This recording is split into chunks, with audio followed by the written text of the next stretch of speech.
السلام علیکم ناظرین، آج ہم ایک اور اچھی عادت کے بارے میں دیکھیں گے اور وہ ہے انسانوں کے علاوہ جو باقی مخلوقات ہیں جیسے پرندے ہو گئے یا جانور ہو گئے، تو ان کے کھانے پینے کا انتظام کرنا، اور جو بندہ یہ انتظام کرتا ہے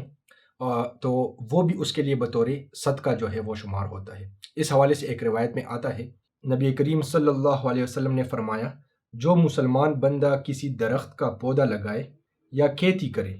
پھر کوئی انسان یا پرندہ یا چوپایا اس درخت یا کھیتی میں سے کھائے، تو یہ اس بندے کی طرف سے صدقہ اور باعث اجر و ثواب ہے۔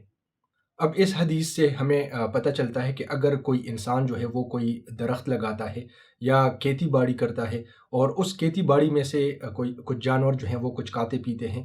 تو یہ بھی اس کے لیے باعث صدقہ ہے، اور اس پر بھی اس بندے کو اجر و ثواب ملے گا۔ تو ہمیں چاہیے کہ اگر ہماری وسعت ہے تو ہم دیگر جو چرند پرند ہیں تو ہم ان کے کھانے پینے کا بھی تھوڑا بہت جو ہے وہ انتظام کر لیا کریں۔ اللہ تعالی ہمیں ان باتوں پر عمل کرنے کی توفیق عطا فرمائے۔